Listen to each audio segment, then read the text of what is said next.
Welcome to the Bungle Jungle, where we can't even stand watching the sport we talk about.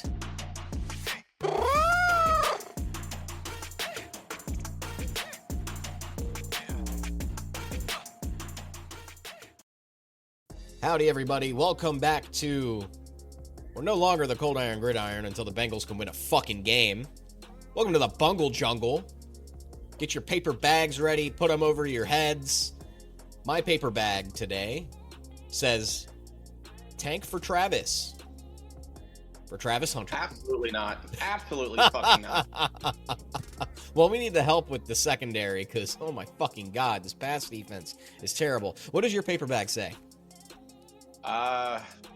Kill me now. I don't know. I mean, this season has just been abysmal, especially defensively.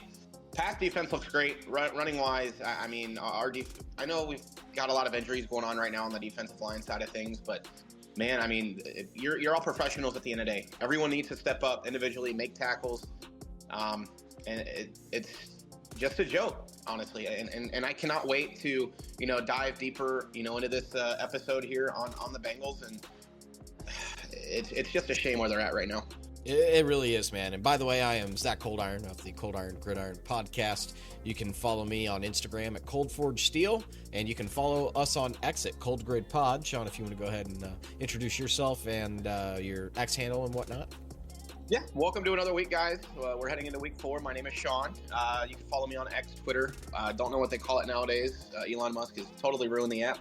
SPCold69, favorite number. Yeah, I'm ready to get started. Got a lot of things to cover. Yeah, me too. And we're sorry about the delay for this week's episode. Some things were outside of our control, i.e. a goddamn hurricane, and kind of threw a wrench in everything.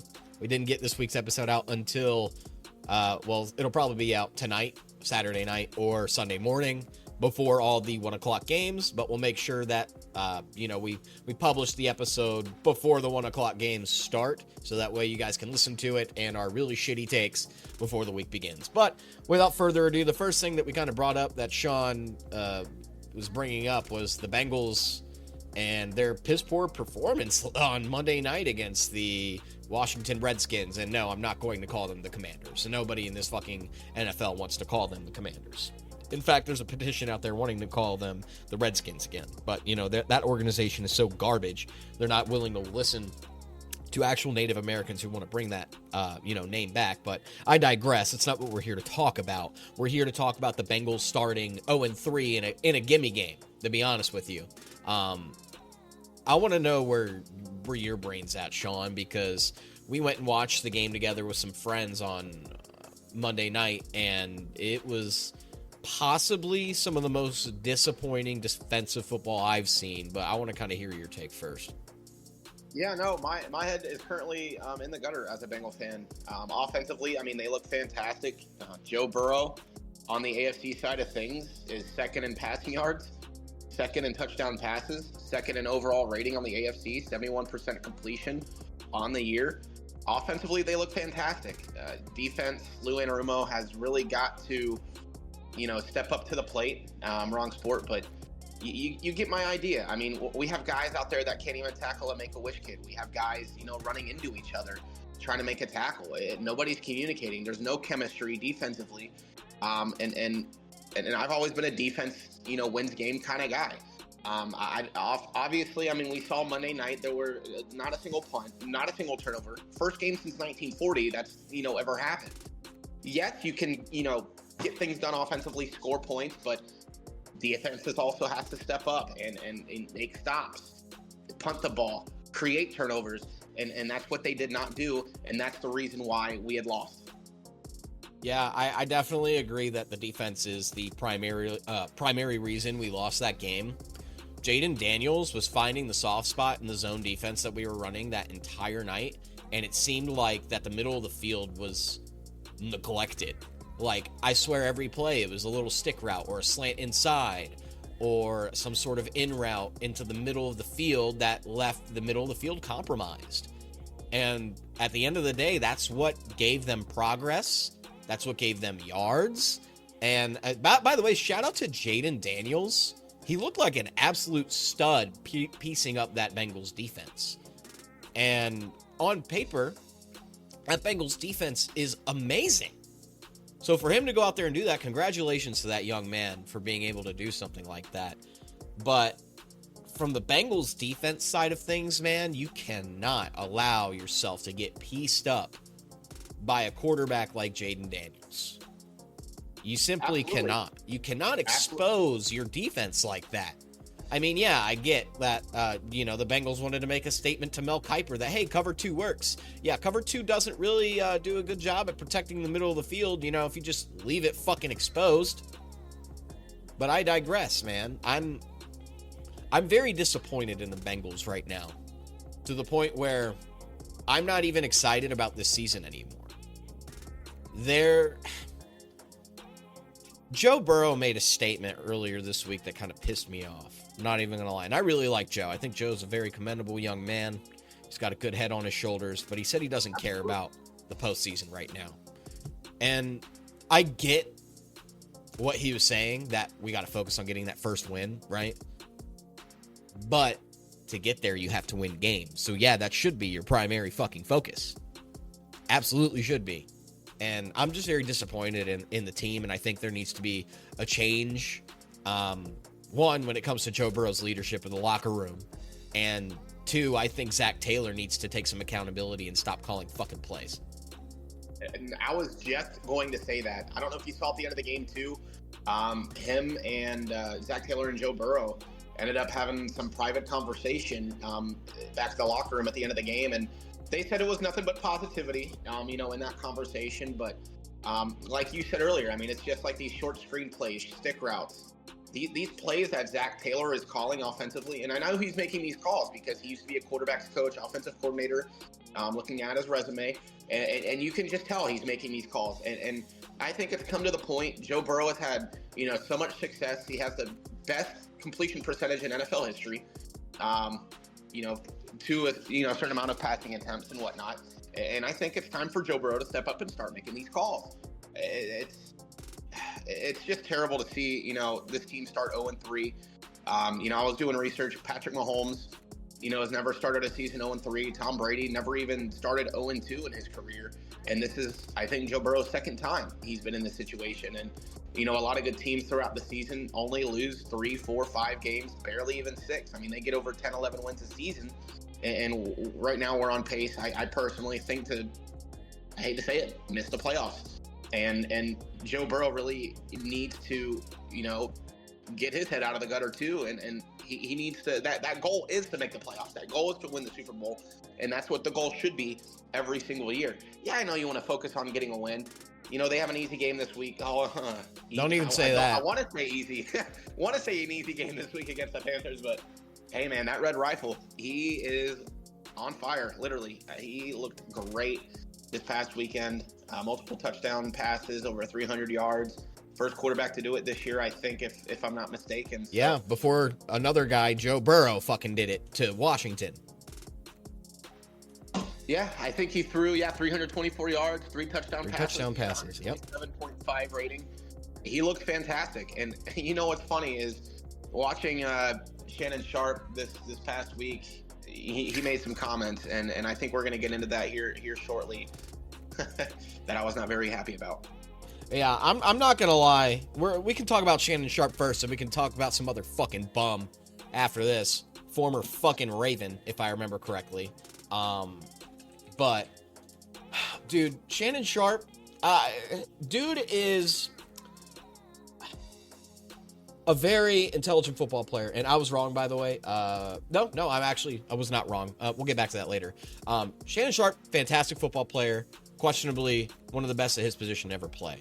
But for him to place the blame on a defensive failure on the quarterback of the team, it doesn't make sense, man. Not at all. Not at all. I mean, he put up, like I said, I literally just went over those stats.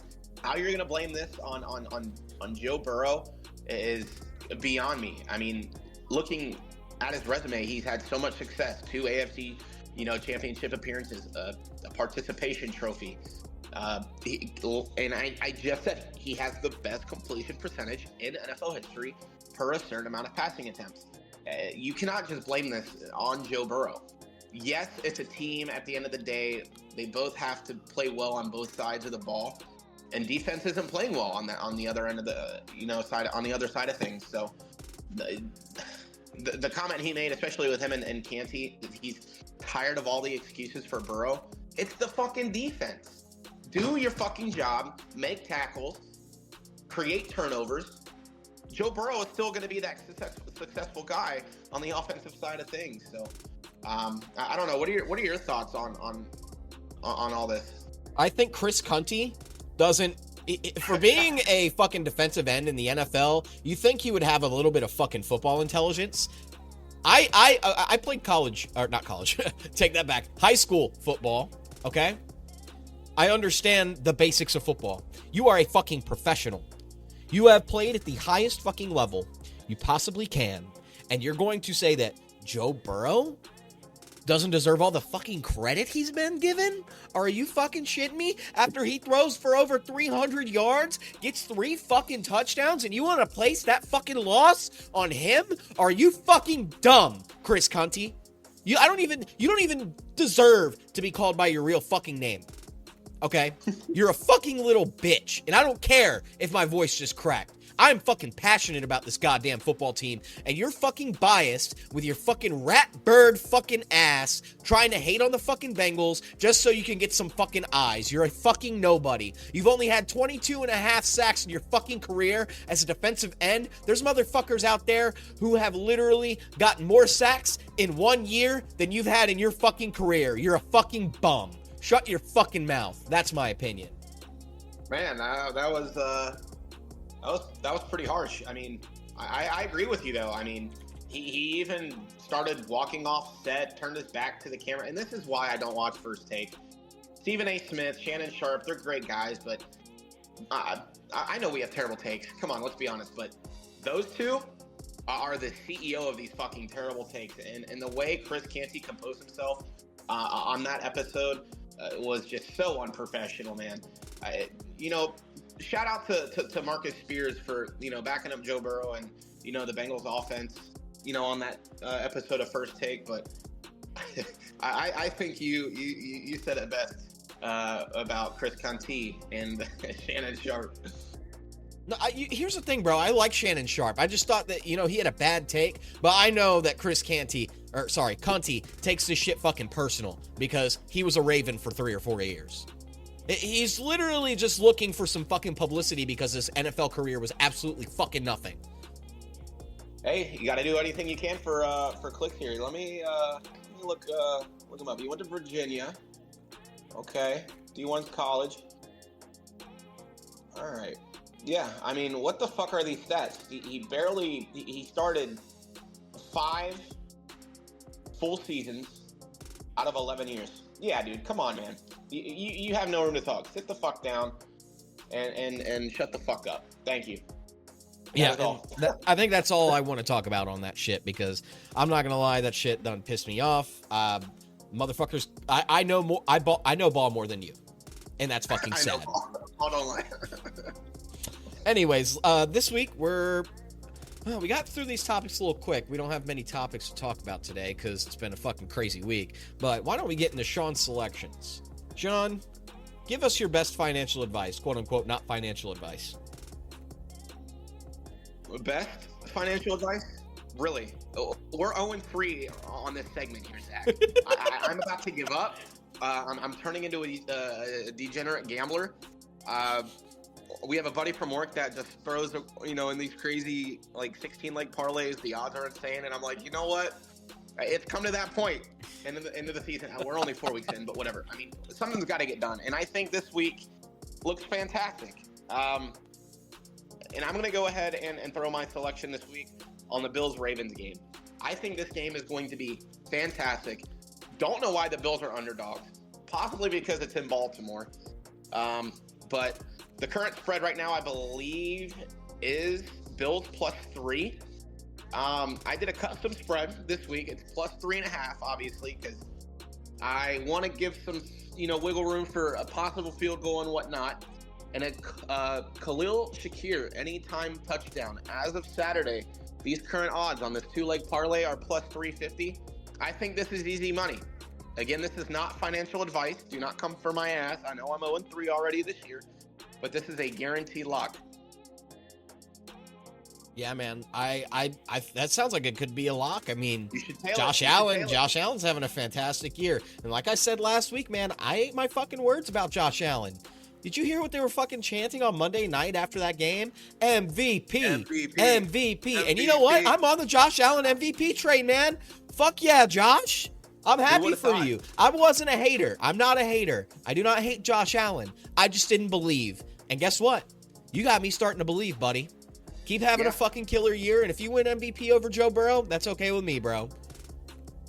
I'm a Bills fan at heart too, I guess. I know the Bengals and the Bills have a interesting history with each other. I know we helped them make the playoffs back in I think it was 2016, and they donated to Andy Dalton's foundation, and obviously the situation with Damar Hamlin on that Monday night game in January of 2022.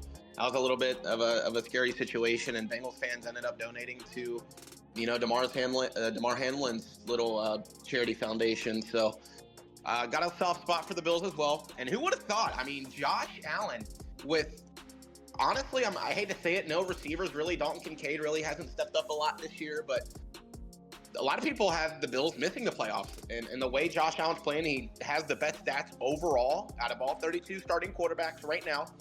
He just looks great, and if he can keep this up, I do think he can win MVP.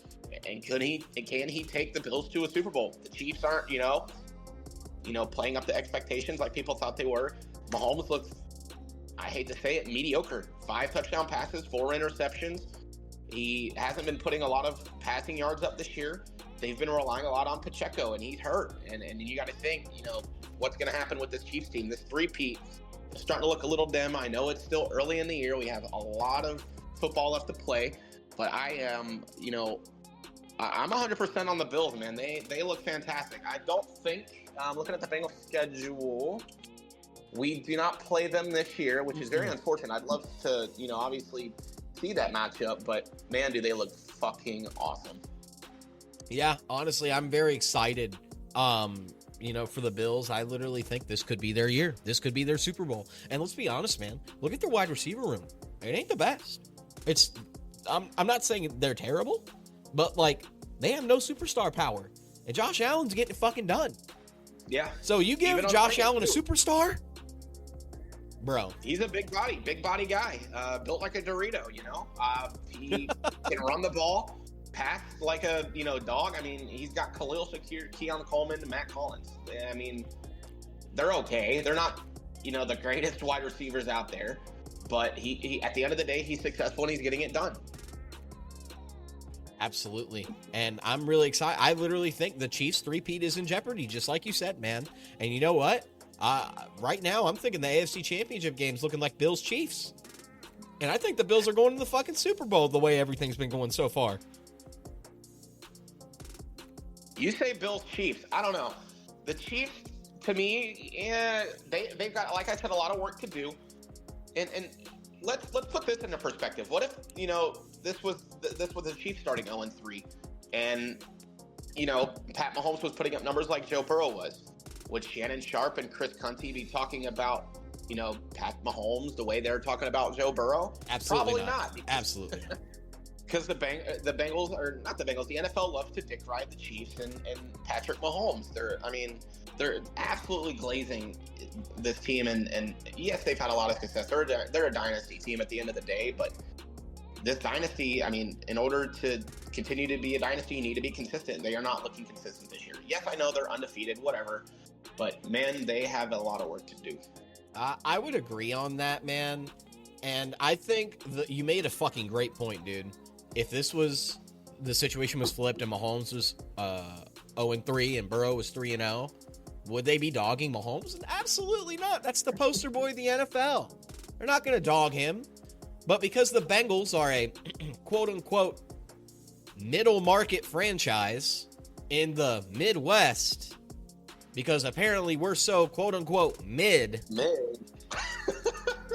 that I literally think the NFL hates the fucking Bengals. You cannot tell me that they don't hate the fucking Bengals. It literally seems like Everything that they do is against the Bengals.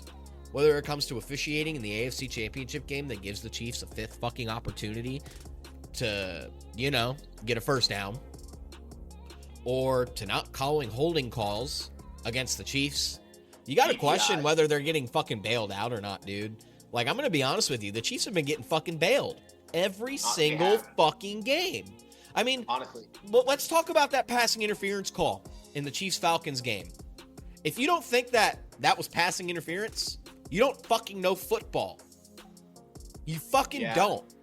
And it breaks my heart, too, because I even had the Falcons winning that game. They had every chance to upset them, and the refs bailed them out. And the more I look at the Week 2 Chiefs-Bengals game, I personally think that pass interference, that shouldn't have been called either. I know I said last week's podcast, yes, it was clearly DPI. But looking back at it, I don't think that ball was catchable at all. It was way over his head. Our Bengals, the defense wasn't even on the receiver at all. He put his hands up. He was just, hitting him from the back. Balls, no diddy. Where's the baby oil? I mean, it's fucking insane. It is, man. The team getting bailed out. But no one's talking about that, guys. Let's just keep talking about the Bengals and how they're a fucking mediocre franchise who can't get anything done and place all the defensive blame onto a guy who plays fucking offense. Yeah, fuck should be you, Shannon Sharp, and Chris Cunty. Fucking double retard hour. And I don't care if I get canceled for saying that. Yeah, you might want to be careful with that one. I don't give a fuck. You can cancel me if you fucking want, because cancel culture is bullshit. Oh, man. Anyways, let's get into the meat and potatoes of this fucking episode. Week 3 was quite interesting. I did not do so hot. I went 8-8 on my picks. Currently at a total of 28 points. Let me take a look at mine. I know we had Thursday night game. I posted on X that the Cowboys would win. Obviously that, we saw that happen. But last week, I ended up beating you last week. I went 9-7. Had the Bills winning. I actually had the Giants over the Browns. Who would have thought? I don't know, the Browns, I don't know, man. I have a lot of questions and concerns about them. And the Giants looked great on Thursday, too. I know they didn't have any touchdowns and whatnot, but, man, Malik Neighbors, man, he is shaping up to be one of the top receivers in the league. I got the Lions game, Colts over the Bears. Unfortunately, Ravens over Cowgirls. I really wish the Falcons would have won. Panthers over the Raiders, Seahawks over the Dolphins, Steelers over Chargers, and Packers over the Titans. So currently, right now, I'm sitting at 9 as of week 3. 15, 23 points. And you were sitting at where? 28. So I'm down. I'm 5 games back. Bro. Currently 5 games back, and we got a lot of weeks left to go. $50 on the line here. I'm excited to see where this goes. I'm gonna catch your tail, man. So I hope you don't get mad at me. I thought I posted on fucking X who I thought was gonna win the game on Thursday. But You thought? But my prediction would have been right. I chose the Cowboys. Yeah, I mean, I can't blame you. I mean, it's pretty self-explanatory. So can we give me that one? Because let's be honest, the absolutely. Giants look like shit this year.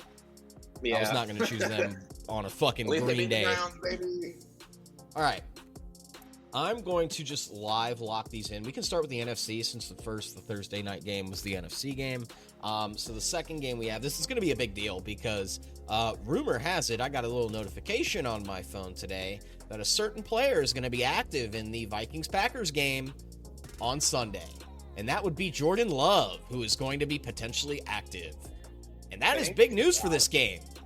For my fantasy team, too. And good for my fantasy team, too. And we're in multiple leagues for context, so don't think that we have, like, the same players in the same leagues, because that's not possible. But Jordan Love is apparently going to be active. I think that this is going to affect the outcome of the game greatly, because, not going to lie, Jordan Love looked good in that first game against the Eagles, and I legitimately think that the Vikings, they also look very good. This is going to be a fucking competitive game. And yeah, I think it's going to be low scoring too. Both have top defenses right now in the league, but who do you have winning this game? It's tough. I think it's very tough. I think I'm going to give it to Green Bay, bro. I think Green Bay is going to win. There's a part of me that just thinks it, man. I'm going with my heart. I'll agree with you on that one. I'm going to go with the Packers as well. The Vikings have not won 2 games at Lambeau back-to-back since, and this isn't including playoffs, dating back to 1992, 1993. They won last year in Lambeau, 24-10. But I'm going to have to take the Green Bay Packers for this week's game. All right. So, the next game, which one of these quarterbacks has not fucking impressed me at all this year. In fact, I think he was the most overrated quarterback in this draft, and I think Jaden Daniels should have been the first quarterback drafted. Can you imagine Jaden Daniels on that Bears team? Oh, they'd be 3-0. They would be 3-0 without a shadow of a fucking doubt. Bears just can't catch any luck with these quarterbacks. No, and that's their fucking problem. You know what? Their GM fucking sucks. Their ownership fucking sucks. They fucking suck. They really fucking do. But Rams in Chicago, Rams are hurt, man. I do think the Chicago's going to pull it off. No matter how bad Caleb Williams plays, the Rams offense is too fucking banged up right now. And they're just waiting for their guys to come back. Puka's hurt. Cooper Kupp's out. I think the Bears are going to win. I'm going to have to go with the Rams here. I know, like you mentioned, that they're hurt, but did they end up winning last week? I think they upset the 49ers, which honestly was kind of a bit of a surprise. I know it was in LA, but I didn't think they would beat them, but I think I could see the Rams, starting the season 2-2. So I'm just going to go ahead and say the Rams. Caleb Williams just can't get it done. Okay, I think that's valid, man. You need to score points to win. Absolutely. This next game, bro. A quarterback that I fucking don't like and a quarterback that pissed me off last week. Jalen Hurts versus Baker Mayfield. We got the Eagles versus the Buccaneers. And, dude, that Bucs game last week, we were there live, just so you guys know. And, honestly, Bucs did not look very good. I was very disappointed. In fact, they got fucking shut down by arguably one of the best defenses I think I've seen in a long time. And by the way, one of the linebackers for the Broncos played through a fucking torn ACL the whole fucking game. He tore his ACL in the first fucking quarter and played the rest of the game with a torn ACL. What a fucking dog. Let me look up his name. I want to give him a shout out because that was fucking badass. Alex Singleton. Alex Singleton played every fucking snap in that motherfucking game. Every snap with a torn ACL. That is my motherfucking dog of the week. And cracker of the week, as a matter of fact. Wow, I didn't even hear about that. He tore his ACL. Broncos defense suffered a major blow after. Sorry for that noise. I'm just watching the play here where he tore his ACL. And bro walked on it and ran on it and had a big fucking game. Look at his fucking He's snap. not even limping. Bro wasn't even limping. Bro, can he play the whole season? I'm just kidding. Adrenaline is one hell of a thing, and this guy's fucking adrenaline is fucking insane. Wow. I am surprised I didn't even hear about that. Give him cracker of the week, cracker of the day, whatever. Jesus. Cracker of the week. That's Coldiron Gridiron's cracker of the week. Alex Singleton of the Denver Broncos. You're a fucking dog, sir. Anyways, back to the topic at hand, Eagles at Bucks. Man, I'm not really impressed with the Eagles this year, nor am I really impressed with the Bucks. I think it's going to be a fucking snooze fest of a fucking game. Personally, I think the Bucks are going to take it. I just think the home field advantage just could go either way. Yeah. I'm going to go ahead and get the Bucks as well. I mean, the Eagles are without A.J. Brown and Devonta Smith this year. Their wide receiver room they have, 4 backups on the receiver side on the IR. And with the loss of A.J. and Devonta, I mean, give me the Bucks. At first I had the Eagles, but I just looked at the injury report and saw those 2 guys were out. I don't think Jalen Hurts can get that done. So give me Tampa Bay. Yep, big old facts. Let's move on to the next NFC game. This is going to be a good one, a doozy. Division matchup between potentially the two best teams in the NFC South. We got the Saints versus the Falcons. Good offense versus a good defense. But I think defense wins games. I'm putting the Saints, man. Give me the Saints. Well, I just Googled something that was pretty interesting. This rivalry, obviously, they're NFC South teams. Going into this game, they've played 110 times, and they're 55-55. Holy shit. Tied. So, I know the Saints started off, really strong. This game is in Atlanta. I want to say the Saints, because every time they get a win, they always somehow win back-to-back. And you know me, history repeats itself, whatever. But I'm gonna take the Falcons. I'm gonna take the home team here. I think they look fantastic against, a great team, Kansas City last week. They honestly should have won that game, or at least had another opportunity to, make it more competitive. But I'm gonna take the Falcons at home. I think that's the safe bet. All right, so we're gonna move on to the next game. We have the Washington Redskins versus the Arizona Cardinals. I think Cod God's going to pull this one off. The Commanders' defense, their secondary is just not up to par, and I think MHJ and Cod God are going to just fucking drop bombs. Not going to lie. I'm putting the Cardinals as this one for this pick. I'm going to go with the Commies. I'm going to go ahead and call them the Commies. I know you want to call them the Redskins, but I'm going to call them the Commies here. 2 weeks without a punt is just insane to me. Obviously, they're getting it done offensively. They've got a questionable defense. The Cardinals just did not impress me last week. And I very well believe that the Commanders could win this division. Yeah, I know they have the Cowboys and the Eagles. Cowboys defense isn't where it is. The Eagles are all banged up. And I don't know if I made a comment on the podcast this year that, the Commanders have a chance, but I did some predictions this year where the Commanders, take the division, make the playoffs, and the NFC East has not had a repeating divisional winner, and who knows how long. It's gone back and forth between the Eagles, the Cowboys. I believe a couple years ago it was the Giants, that fluke run, but I think this year it's going to be the Commanders. They look hot, so I'm gonna take the Commanders on the road. Interesting take, my friend. We're going to move on to the last NFC game. Then we're going to move on to the AFC. Interesting. This could be a potential fraud team versus a very good team. I'm not sure how I feel about the Seahawks quite yet. They are undefeated. I'll give them credit where credit is due. Pretenders. You think they're pretenders. I guess I'm not the only one. But Seahawks versus Lions, I think the Lions are taking this one, brothers. We don't even need to talk about it. I just think the Seahawks, I don't think they've had a very difficult schedule. I mean, personally, I'm about to look at their last couple weeks. The Dolphins, Tua's hurt. Patriots, barely won in overtime.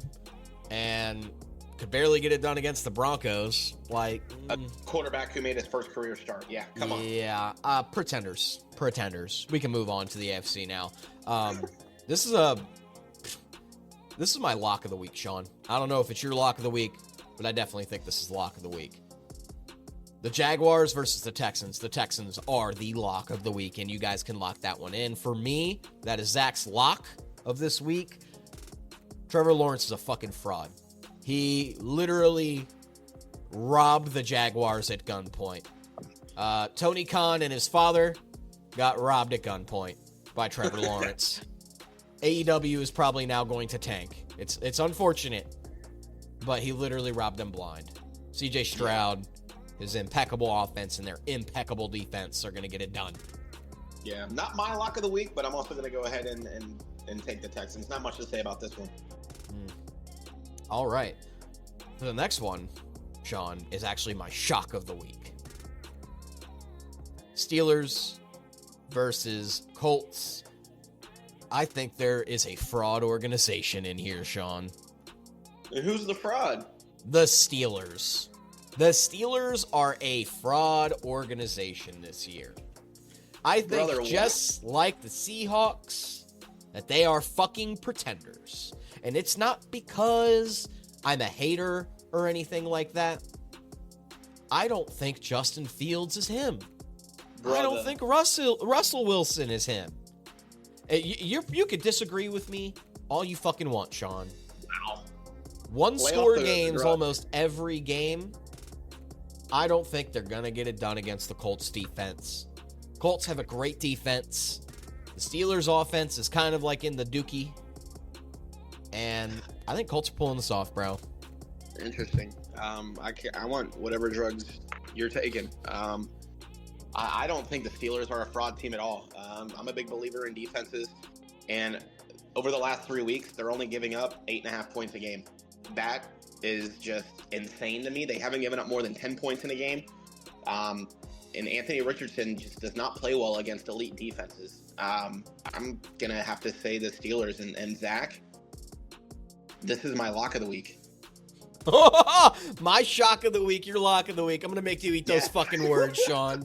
I'm going to make you eat them. I'm going to be the reason why that I prove the Steelers are a fraud organization. I'm going to watch this game closely tomorrow. Yeah, we should definitely get the second TV going and keep an eye on that one. Absolutely. All right, so next game, we've got the Jets on an extended bye week versus the Broncos. Very great defense versus a very great offense. I don't know, man. I feel like it could go either way, but I think the Jets getting a little extra recovery time. I think the Jets will pull this one off. I'm kind of torn. I don't want this to be my upset pick of the week. I know it's in New York. Like you said, the Jets had a little bit more of a rest, but I'm going to go out on a whim here. Give me the upset of the week. Give me the Broncos. We're going to mix this up a little bit here. Give me the Broncos. They looked good last week against a great team, especially on the road. They got to go from Tampa to New York. Give me the Broncos. I think they can do it. Okay. I think that's valid, man. So let's move on to the next game. This game, this pick could have been shock of the week for me, but because it's a division, I believe this is a division matchup, if I remember correctly. Yes. I think the Chargers are going to pull this one off, man. I really do. Oh. I really do. I think they're going to split with the Chargers. I think the Chiefs will win later in the season, but the Chargers being at home, Mahomes not performing as good as he used to, and their defense not looking as great, I literally think that the Chargers are going to win. I'm going to take the Chiefs. I mean, in the past, Mahomes just completely dominates this team. I'm just going to say the Chiefs, man. I'm sorry. You can't bet against Pat Mahomes. Obviously, the NFL is favored in, his eyes, or whatever. But, yeah, give me the Chiefs. There's no way the Chargers are pulling this one off. We'll see about that, man. The next game, we got a couple injuries, some unfortunate injuries. Devontae Adams is going to be out, and so is Max Crosby. We got the Browns versus the Raiders. I'm going to lock in the Browns for this one as my victor, just because of some of the key injuries in this game. I don't think that Gardner Minshew is going to be able to get much done on offense, considering they're playing a pretty good defense. No, I agree. If it wasn't for Devontae or Crosby being out, I would say the Raiders, but those are two key guys on both sides of the ball. So give me the shitty city. The shitty city. Anyways, let's move on to the game of the week, at least for me. Is it your game of the week as well? Yeah, honestly, don't know why the Bills are underdogs here. They look fantastic. Again, probably because it's, an away game. It's in Baltimore. It's hard to beat, that team in Baltimore, even though I think, didn't the Raiders do it a couple weeks ago? Yes. Yeah. I mean, I don't know. The Ravens just have an issue with, holding fourth quarter leads. But this week, I think the Bills can get it done. They look great. The consistency is there. They're coming off a big dominant win, so they have a nice head on their shoulders. So give me Buffalo. Like I said, plus 3.5. Khalil Shakir anytime touchdown. It's a lock. I'm telling you, this is not financial advice. I'm going to have to agree with you here, man. I think the Bills, they look consistent. The Ravens in the second half have not been the most optimal team, and I'm not hating on the Ravens, man. I think the Ravens are a great team. I just don't think they're going to get it done against the best team in the AFC right now. Put me in with the Bills. All right, last AFC game, and then we got two interconference matchups. This game's going to be a fucking snooze fest, but Second Monday night game too. yeah, Both Monday night games not looking great. Yeah, Tyler Snoop Huntley will make his debut as the Miami Dolphins starting quarterback as he recently got signed versus the struggling 0-3 Tennessee Titans. I think that there's going to be a bit of a surprise. I think Tyler Huntley's going to have himself a good game. He's got 2 good receivers, some good running backs behind him. He's about to become a system quarterback. Give me the Dolphins. Yeah, no, I'm going to take the Dolphins here as well. And you have a good point. They have great receivers. You know, the Dolphins arguably have the best running, depth at running back position right now in the NFL. Can Huntley take Tua's job? I don't think so. I'd like to see it happen, but it won't happen because Tua, if I'm not mistaken, signed a big contract recently. Yeah, he just signed a 4-year, $200-something million deal back in July. So obviously they're not gonna, do that. But I'd like to see it happen. So Huntley's gonna play well against that Titans defense. So give me the Dolphins on Monday night. All right. I agree. Let's talk about interconference matchups. We're going to talk about the Bengals game last. So we're going to jump right into the Patriots coming off an extended bye week versus the struggling San Francisco 49ers. I'm really feeling for San Fran right now, man. But at the same time, I feel like they're shooting themselves in the foot, especially with this Christian McCaffrey situation. They kept it under wraps, and now we're finding out that he might not even play until November. I don't think he's going to play at all this year. Wow. That would be a shock because I'm pretty sure in 80% of fantasy leagues, he was the first pick. And every single person who chose him first is probably got 5 boxes of tissues soaked with tears. I think, and this is just my opinion, that the Patriots are going to pull off a win here, man. I just do. That's what my brain is telling me. I trust my gut. All right. I know the Patriots do have a good defense. Obviously, they're without CMC, and from what I heard, he had gotten some very unfortunate news in his recent trip to Germany. I know there's, like you said, a timetable of week 12, 13 around Thanksgiving, but I don't think he's going to play at all this year. His backup, Jordan Mason, has really stepped it up. Dealing with a Debo injury, Brandon Ayuk really isn't performing, to our expectations, even though after signing a big deal. And I don't know if you saw, he threw a little temper tantrum at practice yesterday. I guess the team was wearing black shorts at practice, and he was wearing red, and Kyle Shanahan kind of made a comment to him like, hey, you need to change your pants, whatever, and he just lost it. Like, he kicked his cleats and tried to kick his shorts, whatever. I'm going to take the Patriots too. I don't think the chemistry is there. The Patriots defense just looks really, really good this year, and Jared Mayo he looks great as a head coach. I didn't think the Patriots would, obviously if this happens, I didn't think they would win 2 games all year. But I'm going to take the Patriots on the road. All right. By the way, Sean, it did not lock my Dallas pick in. It said it only locked in 15 of the 16 games. So do we just want to add one at the end of the year and just keep a note of that? Or what do we want to do? I say we let it go. I mean, we both picked the Cowboys, so obviously we were both right. I say we just out the door. It didn't happen. Whatever. We forgot to do it. That's on us. Obviously. Oh, so you didn't do it either? No, it didn't lock it in for me either. It was, we had a very unfortunate storm rip up the west coast of Florida. My thoughts and, I'm not a religious guy, but thoughts and prayers go out to, everyone affected. I don't know if you saw, but a lot of the beaches on the west side of Florida were destroyed all the way down from, St. Pete, Crystal River, down to Bradenton, Naples area. So Florida is in a tough situation right now. We got another storm on the way too. We're not a weather podcast, but very unfortunate. Very, very unfortunate news.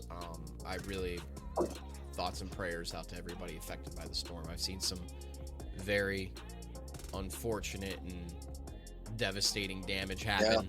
Yeah. And I think Baker and his wife had to leave their home as it got affected by a storm surge from what I was reading online. Oh my goodness. Yeah. I could not imagine that happening to me. That's scary stuff, man. Prayers out to them and everybody else.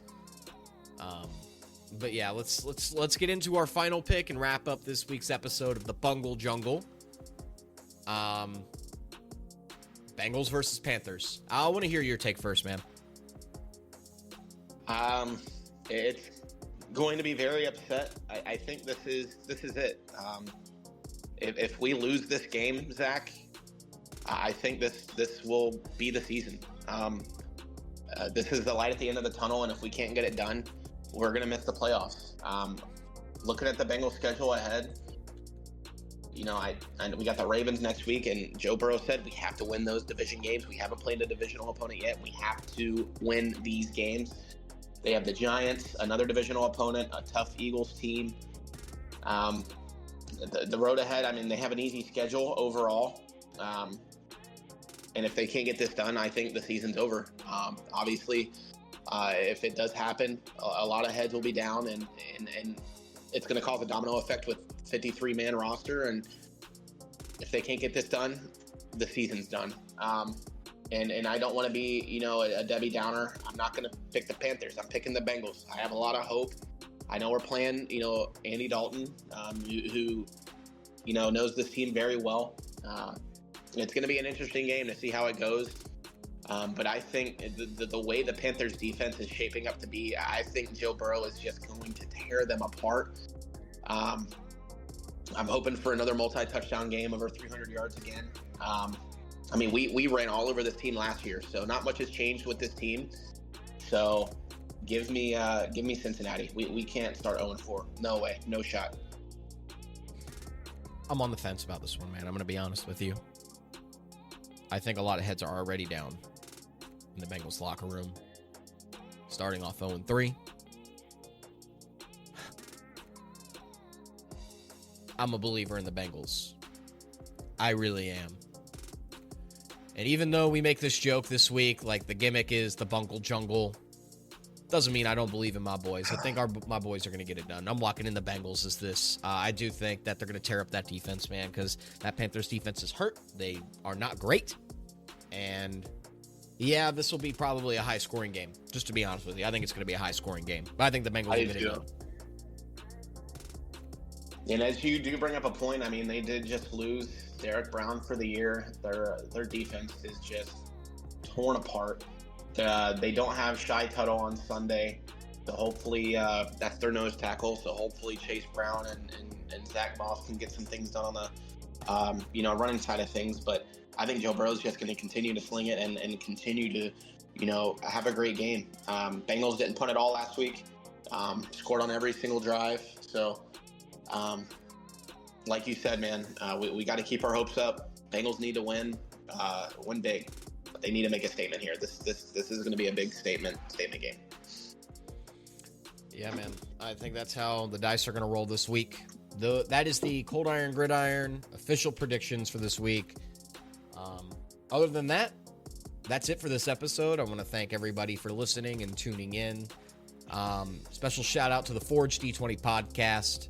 I'm over there as the Dungeon Master, so if you want to be like Myles Garrett and hit people upon the heads with weapons and listen to fantasy tales, go ahead and check them out.